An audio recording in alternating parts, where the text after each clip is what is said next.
Hello दोस्तों, good evening all of you. एक बार फिर आपका स्वागत है हमारे प्योर इन्फॉर्मेशन यूट्यूब चैनल पे।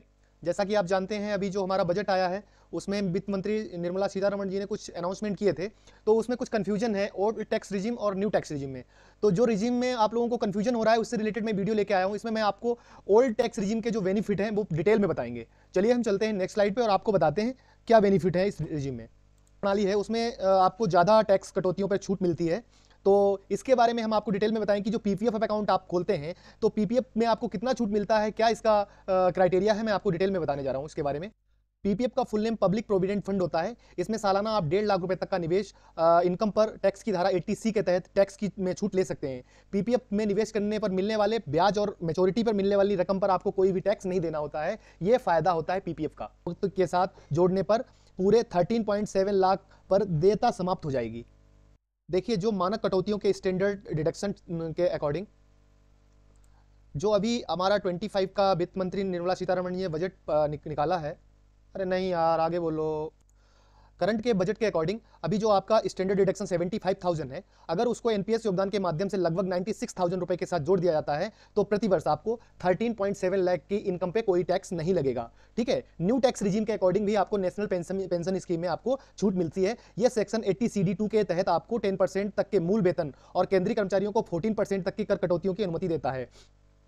इसमें आपको 13.7 लाख की सालाना आय के लिए कोई भी टैक्स नहीं देना होता है। और ऐसा अगर नेशनल पेंशन स्कीम का बेनिफिट अगर न्यू टैक्स रिजीम में जोड़ दिया जाता है तो ये आपके लिए बहुत बेनिफिशियल होगा। हालांकि ये जो नेशनल पेंशन स्कीम का फंडा है ये आपके ओल्ड टैक्स रिजीम की छूटों में पहले से ही इंप्लीमेंट है और इसका लाभ आप ओल्ड टैक्स रिजीम में भी ले सकते हैं और न्यू में भी ले सकते हैं।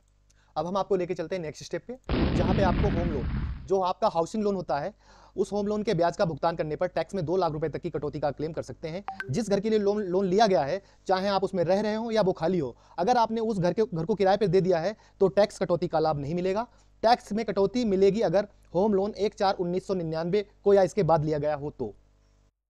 चलिए अब हम आपको नेक्स्ट स्टेप पे लेके चलते हैं, जहां पे हम आपको बताएंगे कि बेटी बचाओ बेटी पढ़ाओ के तहत जो सुकन्या समृद्धि योजना है उसमें भी आप टैक्स कटौती में ओल्ड टैक्स रिजिम में इसका बेनिफिट ले सकते हैं 80C के तहत। और इसमें क्या अमाउंट है वो मैं आपको बता देता हूं डिटेल में।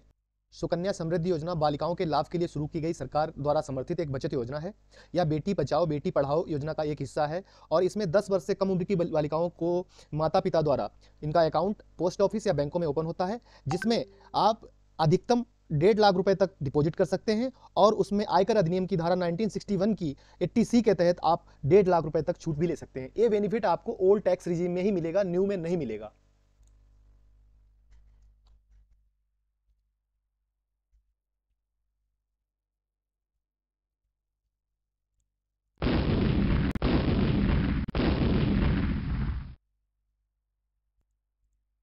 आपको लेके चलते हैं नेक्स्ट स्टेप पे, जहां पे मैं आपको हाउस रेंट अलाउंस जो है उसके बारे में डिटेल से बताएंगे कि इसका आप ओल्ड टैक्स रिजीम में कितने रुपए तक का फायदा ले सकते हैं और कितनी सैलरी पे। कुछ कर्मचारियों को हर महीने 1 लाख रुपए तक का हाउस रेंट अलाउंस मिलता है।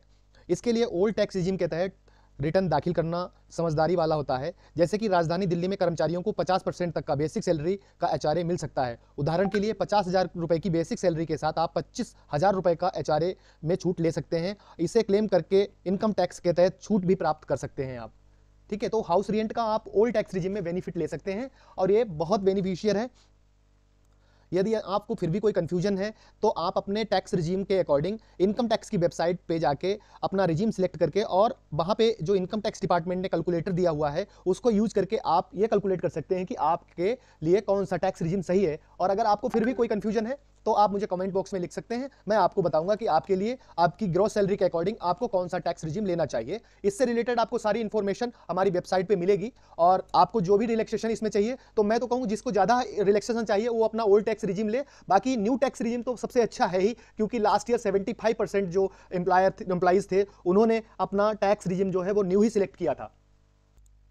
दोस्तों ये बेनिफिट है आपको ओल्ड टैक्स रिजीम के और मैंने आपको डिटेल में ये बता दिए हैं। बाकी इसमें एक सेक्शन और भी है जो 80D और 80DDV सेक्शन 80DD, जो कि आपको इंश्योरेंस टैक्स बेनिफिट जो है आपके जो हेल्थ इंश्योरेंस टैक्स बेनिफिट हैं वो अंडर सेक्शन 80D के अंतर्गत आते हैं। और इसमें आप अगर आप 60 ईयर से कम के हैं तो आपको 25,000, ज़्यादा है तो 50,000 का और अगर आप 60 साल से कम के हैं तो आपको सेक्शन 80 DDB में 40,000 का, अगर आप 60 ईयर से अबव है तो आपको 1 लाख का बेनिफिट इसमें मिलता है। और उसके बाद अगर आप 60 ईयर से कम है तो आपको 80 DD में 75,000 का, अगर आप 60 ईयर से अबव है तो आपको 1,25,000 का 80D में बेनिफिट मिलता है। ये भी बेनिफिट आपको only on old tax regime में ही मिलेगा, न्यू में नहीं मिलेगा, क्योंकि 80D जो है ये सिर्फ टैक्स रिजीम के ओल्ड सेक्शन में ही आपको अवेलेबल है। Thank you for watching my video and जिन्होंने अभी तक हमारे चैनल को सब्सक्राइब नहीं किया है प्लीज सब्सक्राइब करें, क्योंकि हम आपको टाइमली न्यू अपडेटेड वीडियो देते रहते हैं। और अगर आपको फिर भी कोई इसमें समझ में नहीं आता है तो प्लीज मुझे कमेंट बॉक्स में जरूर लिखिएगा, हम आपको वहां पे रिप्लाई करेंगे। Thank you.